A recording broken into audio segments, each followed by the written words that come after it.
कल कई संतों से बैठ करके वार्ता हुई कि बताइए मरने की बात सुनकर डर लगता है? बोले बहुत डर लगता है। क्यों क्यों डर लगता है? क्या अपने प्रभु के पास जाने में आपको भय लग रहा है? तो आप कहेंगे नहीं, तो इसका कारण संसार आपको बहुत प्रिय लग रहा है, शरीर बहुत प्रिय लग रहा है, भोग बहुत प्रिय लग रहे हैं, इसलिए शरीर छोड़ने की बात सोचने मात्र से भय लगता है। सोचो, बैठ के आधा मिनट सोचो कि अगर अभी मृत्यु आ जाए तो 30 सेकंड बाद मानो हम मर जाएंगे, कैसा लगेगा? अभी घबराहट पैदा हो जाएगी। यही मिटाना साधना है। मरने की तैयारी ना करने के कारण मृत्यु से भय लगता है। नहीं, मृत्यु श्री कृष्ण का आलिंगन है। भगवान कह रहे सब कुछ हरण करने वालों में मैं महान मृत्यु हूं, तो मेरे प्रभु ही तो मृत्यु रूप में आते हैं। फिर डरना क्या? डर इसलिए लग रहा है शरीर प्रिय है, भोग प्रिय है, संसार अच्छा लगता है। नाली का कीड़ा भी यहां बहुत अच्छे से जीना चाहता है, ऐसे उसको बहुत अच्छा लगता है, कभी प्रलय ना हो, कभी नाश ना हो, और ये मुझे नाली में रहने को मिले। शूकर अपनी इच्छा चाहता है, सब अपनी अपनी इच्छाओं में ही जीना चाहते हैं, इसीलिए मरने से भय लगता है। यदि इच्छा का नाश हो जाए तो मृत्यु नामक कोई वस्तु है ही नहीं, कोई भय नहीं है। थोड़ी देर सोचो, दूसरे के उपदेश की जरूरत नहीं, आप खुद सोचिए। मृत्यु तो होनी ही है, निश्चित होनी है। इसका नाम मृत्यु लोक है। जो यहां जन्मेगा वो मरेगा, निश्चित पक्का है ये। अब जब मरना ही है तो हम मरने की तैयारी ऐसी क्यों न कर ले कि मुझे मृत्यु से भय न लगे, पर हम जीने की तैयारी में खूब लगे हैं। देख लो, बढ़िया मकान, बढ़िया खान पान, वस्त्र, परिवार, रिश्ता, नाता, ये सब जीने की तैयारी पूरे जीवन भर करते रहे, पर मरने की तैयारी नहीं की, इसलिए मृत्यु से भय लगता है। और मरना निश्चित है, छूटना निश्चित है, तो ये फिर मन पछतई है अवसर बीते। ये अंत ही तो ही तजेंगे पामर, तू न तजय अबहीं ते। मन पछतई है अवसर बीते। बढ़िया अवसर है, मृत्यु पर विजय प्राप्त करने का बढ़िया अवसर है। श्रीपाद प्रबोधानंद जी महाराज कह रहे हैं, सोढ़्वापि दुखानि सुदुस्सहानि त्यक्त्वाप्यहो जाति कुलादिकानि भुक्त्वा स्वापकैरपि थुत्कृतानि वृंदाटवीवासमहं करिष्ये। सोढ़्वापि, यदि मेरे शरीर में भयानक रोग रूपी दुख हो, या बाहर विपत्ति रूपी, दरिद्रता रूपी दुख हो, तो भी मैं अब अपने लक्ष्य से विचलित होने वाला नहीं। ये मृत्यु पर विजय प्राप्त होने की तैयारी है। सोढ़्वापि दुखानि सुदुस्सहानि, जो सहा नहीं जा सकता ऐसा दुख। आप विचार करेंगे कि जो ऐसा दुख है उसमें भजन कैसे हो सकता है। गुरु कृपा से देखा है, जब ऐसा भयानक दुख होता है तो एक अंतर में कोई ऐसी जगह है जहां बिल्कुल दुख स्पर्श नहीं कर रहा होता, केवल दुख का वो दृष्टा होता है, केवल दुख को देख रहा होता है, दुख को भोग नहीं रहा होता। उस समय भी एक अद्भुत आनंद, जैसे हम सामने आग लगा हुआ देख रहे हैं दृश्य, पर हम आग से बहुत दूर हैं, ऐसा अनुभव होता है।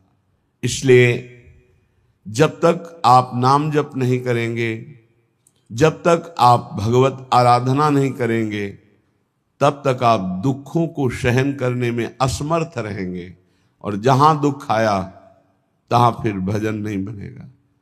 कल एक उपासक एकांतिक में प्रश्न कर रहे थे कि बहुत कृपा है हमारे ऊपर प्रभु की, खूब नाम जप करते रहे, पर अब हमारा शरीर अस्वस्थ हो रहा है, अब भजन में रुचि नहीं रह गई। ऐसा कैसे हो सकता है कि आपका खूब नाम जब चल रहा हो, खूब अच्छा लग रहा हो, फिर भजन छूट जाए रोग में?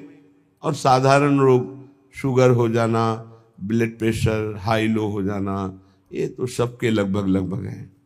कोई बिरला ही बचता है जिसके शरीर में रोग ना हो, ये कलिकाल है। अगर रोग ये साधारण आने पर आपका भजन छूट जाता है तो असाध्य रोगों में क्या करेंगे आप? तो फिर प्रभु को भूल ही जाएंगे। तो आपकी तैयारी क्या रही? तैयारी तो इसी बात की है कि भारी विपत्ति बाहर और अंदर शरीर रोग ग्रसित पर हम आपका भजन नहीं छोड़ेंगे। शुद्धापि दुखानि सुदुस्सहानि, ऐसा दुख जो सहा नहीं जा रहा, उस समय भी हम राधा राधा राधा राधा ऐसा रटेंगे। त्यक्त्वाप्य हो जाति कुलादिकानि, हमारे कुल के, हमारे जाति के, हमारे परिवार के त्यक्त्वा, हमें त्याग दे तो भी मैं ऐसी परिस्थिति में भी प्रभु का स्मरण नहीं छोड़ूंगा। भुक्त्वा स्वापाकैरपि थुत्कृतानि, बहुत ऊंची बात कह रहे हैं कि यदि मुझे श्रीधाम वृंदावन का वास मिले, आश्रय मिले, और मुझे नीच जनों का जूठन पाना पड़े तो मैं वो पा करके रहूंगा, पर अब मृत्यु की तैयारी में कसर नहीं रखूंगा, अब मृत्यु पर विजय प्राप्त करूंगा। धाम का आश्रय लेकर सत्संग करते हुए नाम वाणी में ऐसा चित्त डुबोऊंगा कि शरीर अस्वस्थ हो तो भी भजन न रुके, भारी विपत्ति हो तो भी भजन न रुके, परिवार के लोग हमें त्याग दें तो भी भगवद आश्रय न छूटे, और हमको जूठन मांग के खानी पड़े तो भी भगवद आश्रय नहीं छोड़ेंगे। ऐसे पुरुष को परम पद की प्राप्ति होती है। इतना धैर्यवान होना चाहिए। ये छुटपुट विपत्तियां, रोग, ये हमारे पाप कर्म के प्रभाव से ही आते हैं। हमको आनंद पूर्वक सहना सिखाता है सत्संग, शास्त्र, भजन, ये सामर्थ्य देता है। भजन नहीं तो बातों से नहीं सह पाओगे। इसीलिए यावत स्वस्थमिदम कलेवरम यावत च दूरे जरा, जब तक आपका स्वास्थ्य ठीक है, वृद्धावस्था दूर है, तब तक भजन कर लो। ऐसा अभ्यास कर लो कि किसी भी स्थिति में भजन न छूटे। घर छोड़ने के पहले गुप्त रूप से 4-4 दिन, 5-5 दिन भोजन का त्याग करने का अभ्यास गुप्त रूप से किया, क्योंकि हमको बाहर मिले ना मिले तो हम कैसे रह पाएंगे। पहले तैयारी की जाती है। एक एक को मृत देखा, एक एक को मृत देखा, मां को, परिवार को, सबको। जब अंदर आ गया कि सब ये शरीर मृत हैं, और अंदर ही आ गया कि कई दिन भोजन न मिलने पर भी मैं भजन अपना नहीं छोड़ पाऊँ, नित्य निरंतर भजन करते हुए मैं बाहर परिवार से, भोजन से, सबसे विलग होकर के भी जी लूंगा। पहले अभ्यास किया, फिर निकल पड़े। जब निकल पड़े तो कदम पीछे नहीं, आगे। चाहे जितनी गाली, अपमान, दुख, सर्दी, गर्मी, बरसात, हर कष्ट सहते हुए पशुवत शरीर का व्यवहार, जैसे पशु ऐसे व्यवहार, जैसे पशु की न रजाई है न कंबल है, जो मिला सो खा लिया, जहां मिला वैसे पड़ा, ऐसे शरीर। तब वो जाकर के अंदर वेदना जागृत हुई, कैसे ब्रह्मबोध हो, कैसे भगवत प्राप्ति हो। अब तो जीवन का लक्ष्य केवल भगवत प्राप्ति। तब जहां कहीं भी चित्त की वृत्ति विशेष संयोग के लिए लालायित हुई, वही रो रो कर प्रभु से प्रार्थना, प्रभु बचाओ, ऐसी वृत्तियों से बचाओ जो आपसे विमुख कर रही। बस एक ही उपाय मिला है आज तक विषयों पर विजय प्राप्त करने का, रोकर भगवान से प्रार्थना करना। नहीं, विषय इतने प्रवीण हैं कि इंद्रियों को बलात् अपने में तन्मय कर लेते हैं। इंद्रियां इतनी प्रबल है कि मन को बलात् अपने में अधीन कर लेती। मन इतना प्रबल है कि बुद्धि को अधीन कर लिया। बुद्धि इतनी प्रबल है कि जीवात्मा उसी में तन्मय होकर भोगों में लग गया। ये कहने में इतना समय लगा, तन्मय होने में इतना भी समय नहीं देता। विषय 1 सेकंड में तन्मय करा देता है। जहां तन्मय हुआ वहां भ्रष्ट हुआ। इसलिए कैसी भी परिस्थिति हो, भजन का अभ्यास कर लो।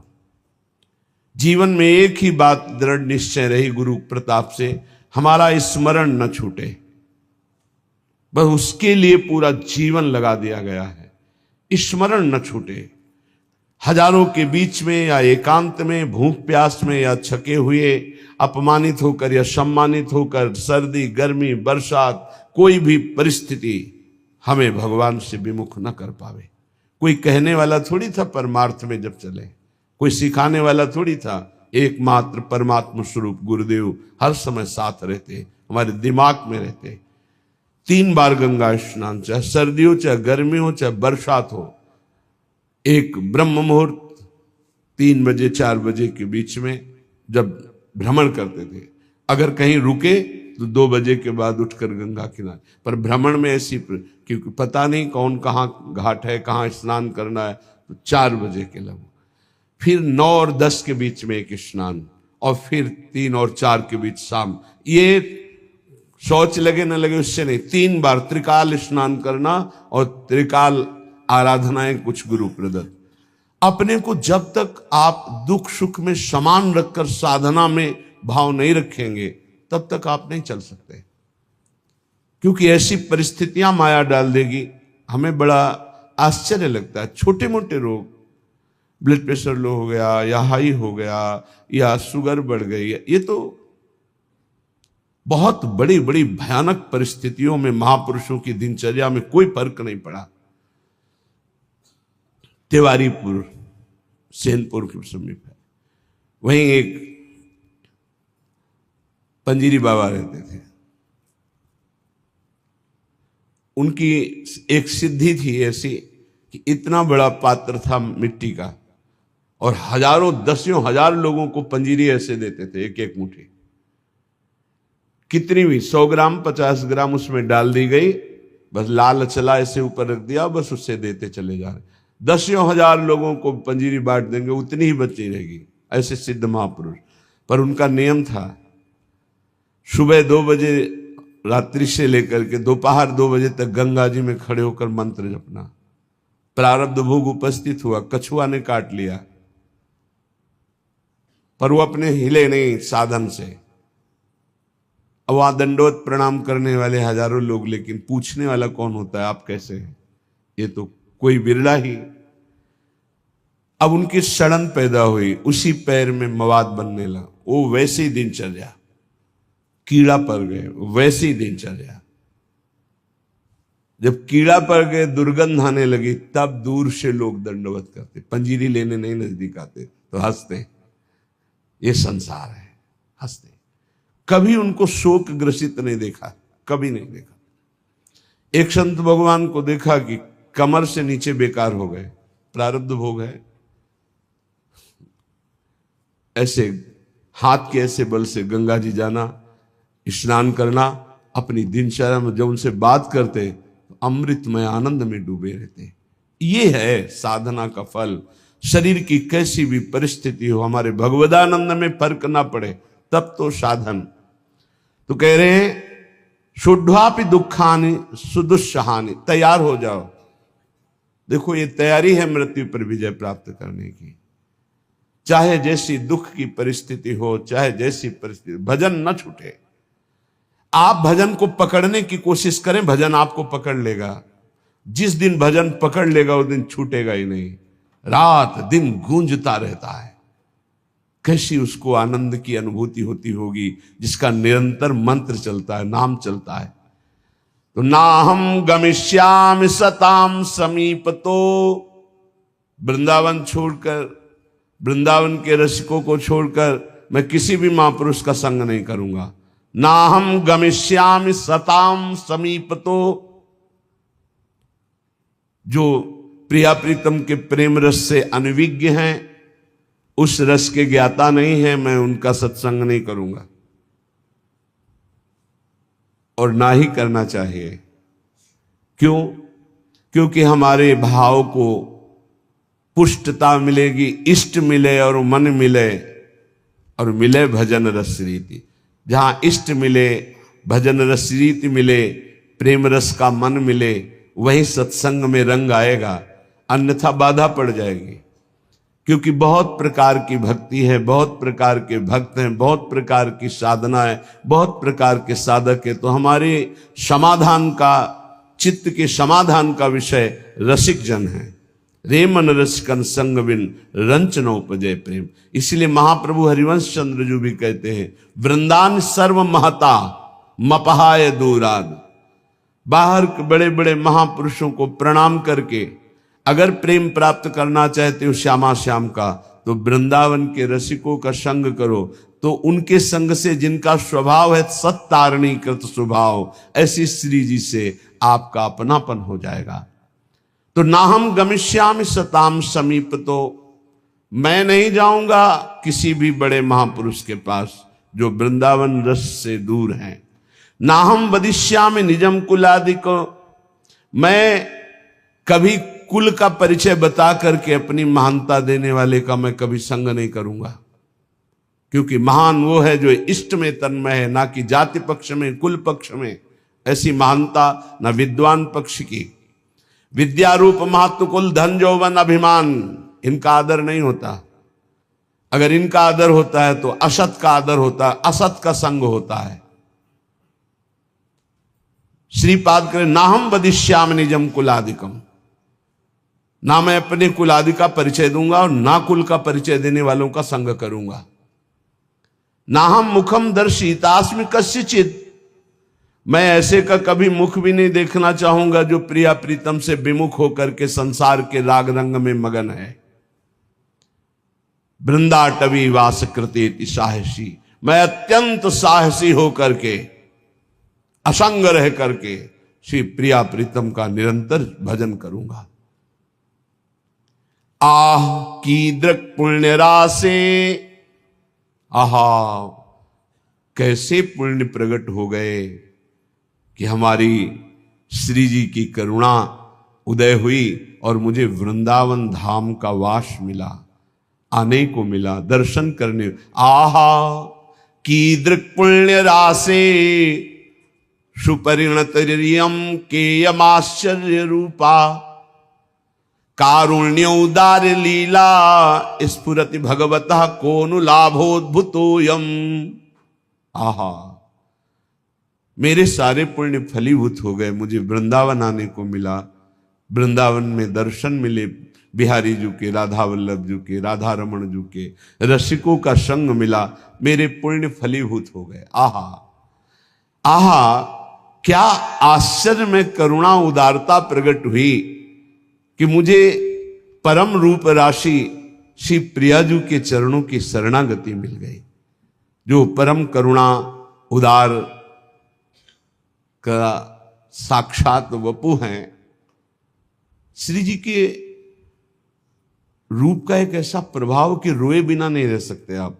करुणा दयालुता टपक रही श्री जी के रूप से, वो मतलब सामर्थ्य के बाहर की बात है, कोई वर्णन कर सके। ऐसे नेत्र है, ऐसी करुणा है, ऐसा अपनापन है कि बस चिल्ला चिल्ला के रोने का मन होता है। तो कहते आहा हमारे ऊपर कितनी करुणा हुई, केम आश्चर्य रूपा, कैसा ये आश्चर्य में रूप है मेरी प्यारी जू का। कारुण्य उदार लीला स्फुरति भगवतः कोन लाभोद्भुतोयम, जहां जिनकी करुणा उदारता का लाभ स्वयं भगवान ले रहे हैं, वो रूप हमारी स्वामिनी जी का। मैं उनका शरणागत हूं।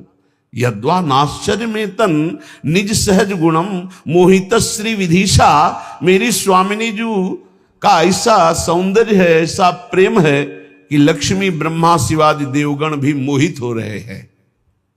यद्वा नाश्चर्य में तन निज सहज गुणम मोहित श्री विधि ईशा, श्री लक्ष्मी जी, विधि ब्रह्मा जी, ईश भगवान महादेव, उच्चैर वस्तु, ऐसी दिव्य प्रेम वस्तु वृंदावन मिद मवन उयत स्वयं प्रादुरस्ते, मुझे वृंदावन की भूमि ने प्रदान किया। श्री स्वामिनी जी का रूप, स्वामिनी जी की शरणागति, स्वामिनी जी का राधा नाम, जिसे लक्ष्मी जी, ब्रह्मा जी, भगवान शिव आदि देवगण भी मोहित हो रहे हैं। ऐसा प्रेम, जिस उदारता का लाभ स्वयं भगवान श्री कृष्णचंद्र जी ले रहे हैं, ऐसी स्वामिनी मुझे मिली। ये सिर्फ वृंदावन भूमि की कृपा। इसलिए मेरी जिह्वा रटन वृंदारण्येत्यविरत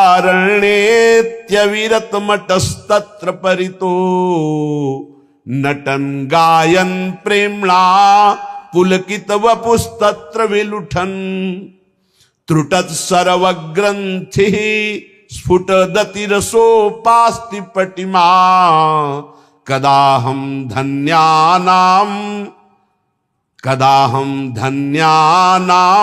मुकुटमणिरेशोस्मि भविता। मैं बन गया सबका मुकुटमणि।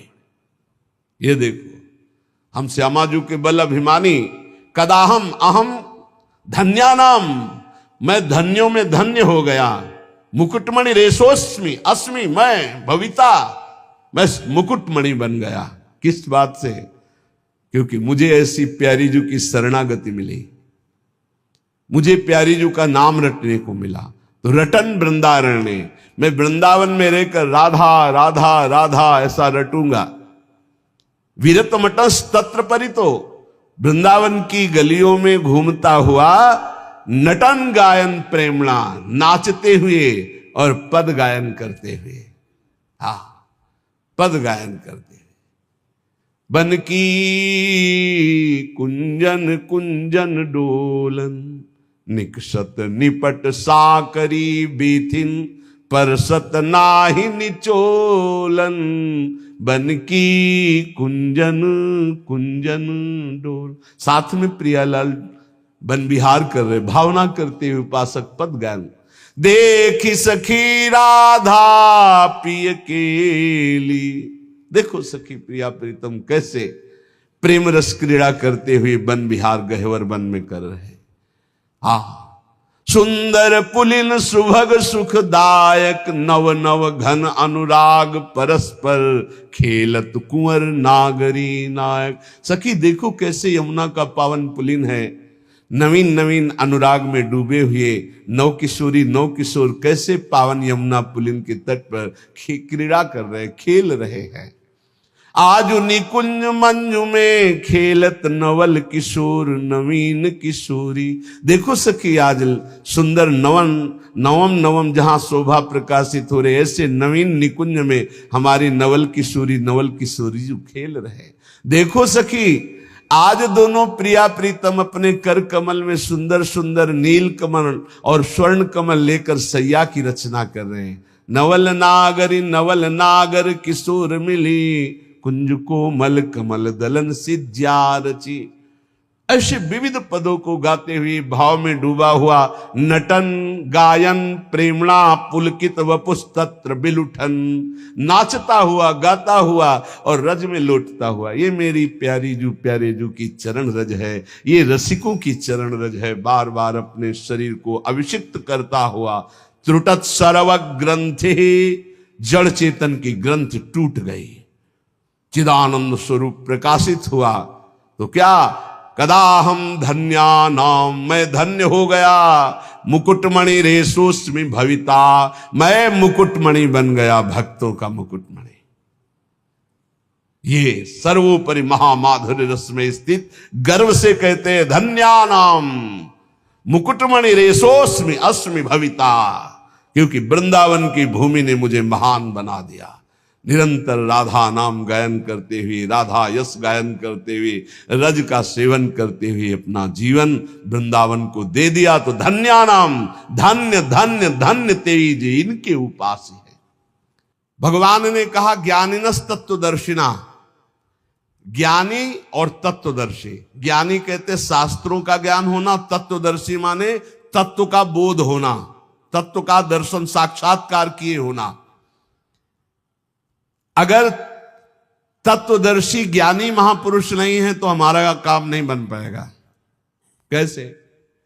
ज्ञानी है पर तत्वदर्शी नहीं है तो उनके खोखले वचन होंगे, बोध नहीं है। अब तत्वदर्शी है, श्रोत्री नहीं है तो अनुभव की बात शब्दों में कैसे बता पाएंगे? शास्त्रों का ज्ञानी नहीं, शास्त्रों के शब्दों की बात बोलने का तरीका ही नहीं पता, तो अपनी बात वो नहीं कह पाएंगे। इसीलिए प्रबुद्ध जी ने भी नौ योगेश्वरों में एकादश स्कंद में कहा सदगुरु कैसे होने चाहिए? बोले वेदों के पारगामी विद्वान और परब्रह्म तत्व के अनुभव। वही यहां कह रहे श्रोत्रियम ब्रह्मनिष्ठम, श्रोत्री शास्त्रों का सम्यक ज्ञान और ब्रह्मनिष्ठ ब्रह्म तत्व का बोध प्राप्त किए हुए। तीन प्रकार के अधिकारी होते हैं। एक होते उत्तम, एक होते मध्यम, एक होते कनिष्ठ। उत्तम अधिकारी गुरु सेवा के बाद गुरु उपदेश श्रवण मात्र से तत्वबोध को प्राप्त हो जाता है, क्योंकि वो गुरु अधीनता स्वीकार किए रहता है। जो उत्तम शिष्य होता है, उत्तम अधिकारी होता है, वो गुरु अधीनता पर होता है। जैसा बोलो, जैसा बोलो, आपकी आज्ञा के अनुसार। उसे ज्यादा साधन नहीं करना पड़ता, श्रवण मात्र से उसको बोध होने लगता है। मध्यम अधिकारी जो साधन पक्ष पर जोर रखता है, पर गुरु आज्ञा से करेगा, वो कृपा पक्ष पर उसका परिचय ज्यादा नहीं, उसका साधन पक्ष पर परिचय अधिक। वो मध्यम अधिकारी है। श्रवण करेगा, मनन करेगा, निधिध्यासन करेगा, साधन करेगा, रहेगा गुरु के अधीन ही, पर उसकी प्रधानता साधन पे होगी, वो मध्यम है।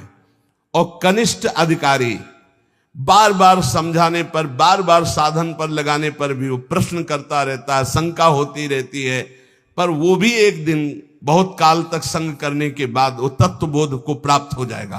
पर उत्तम वो है जो गुरु की अधीनता प्राप्त के साधन पक्ष पर दृष्टि नहीं, कृपा पर दृष्टि, वो सुनने मात्र से ब्रह्मबोध हो जाएगा।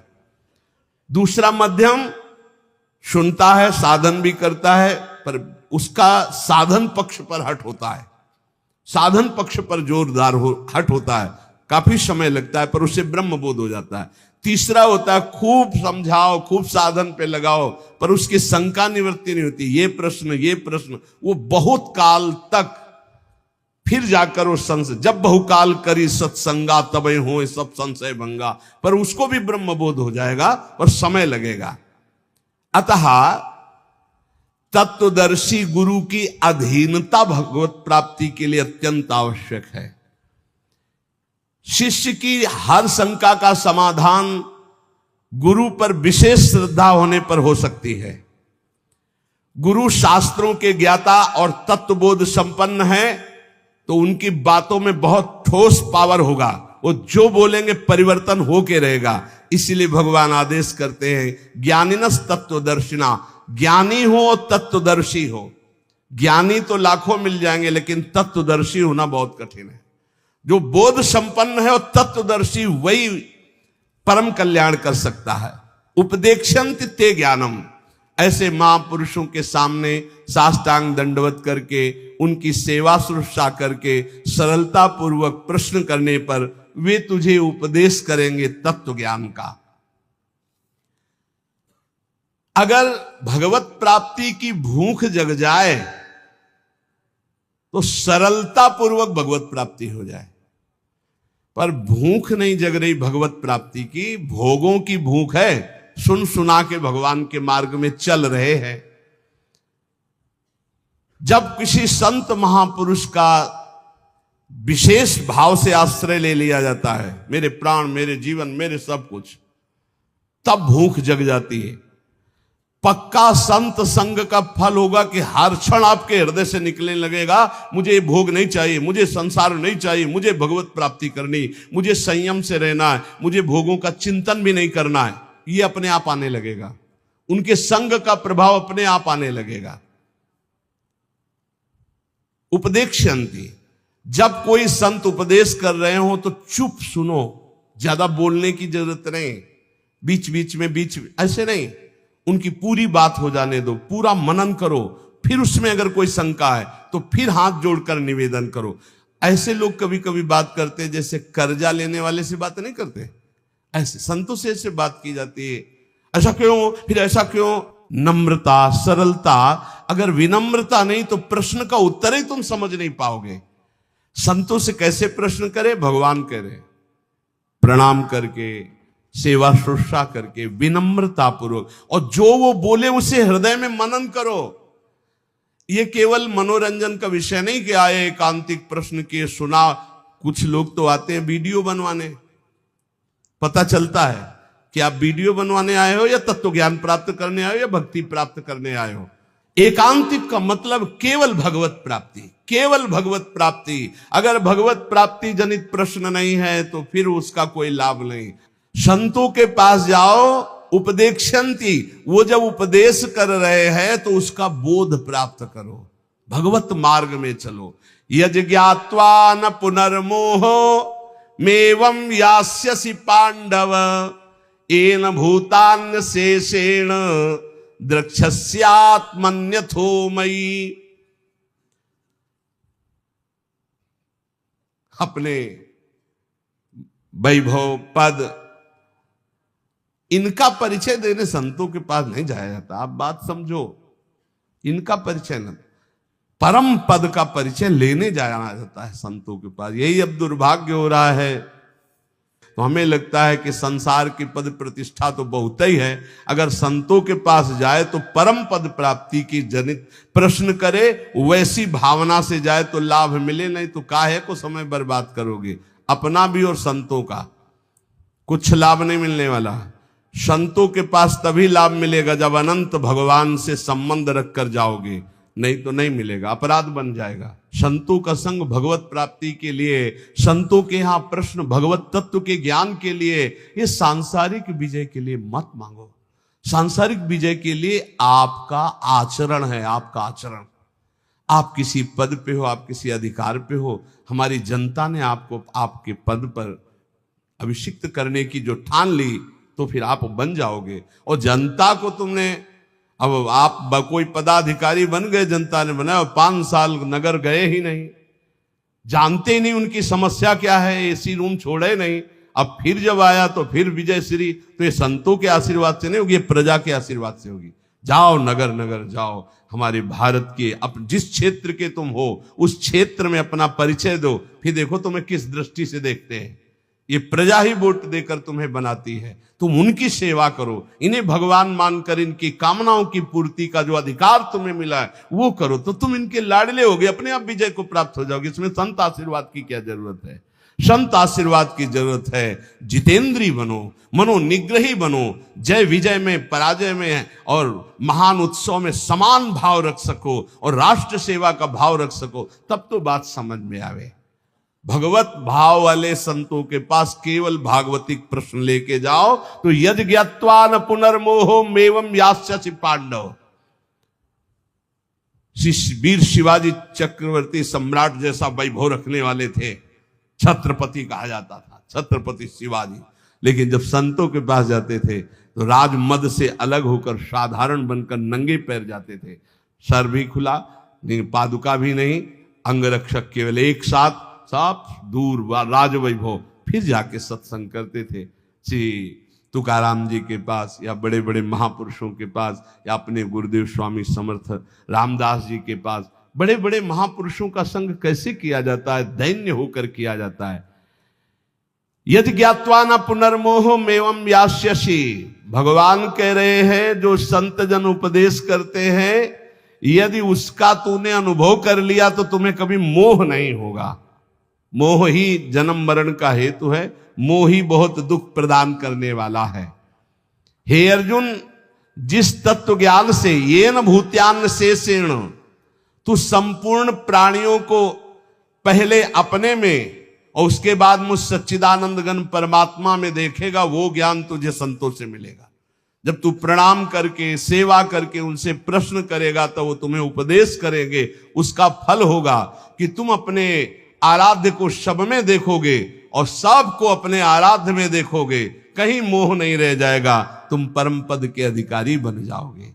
देखो जीवन का लाभ संत समागम, प्रारंभ से अभी तक संत समागम का लाभ, नाम जप में प्रीति हो जाए, किसी से द्रोह ना हो, सब में अपने आराध्य देव बैठे, पक्का समझ लो। ये ढांचे अलग अलग हैं, इनमें ईश्वर एक ही सब में विराजमान है। विविध नाम रूप अलग अलग है, एक ही परमात्मा सब में विराजमान है। ये ज्ञान आपको नाम जप से मिलेगा, ये ज्ञान भगवत सेवा से मिलेगा, ये ज्ञान आप सब शरीरधारियों के प्रति हित की भावना से मिलेगा। खूब नाम जप करो, कोई नशा मत करो, अच्छे आचरण करो। परिवार और समाज की सेवा से बढ़कर के कोई और भगवत सेवा नहीं है। इन्हीं में भगवान का दर्शन करते हुए इनकी सेवा करो तो तुम्हें भगवान की कृपा प्राप्ति इसी जन्म में हो जाएगी।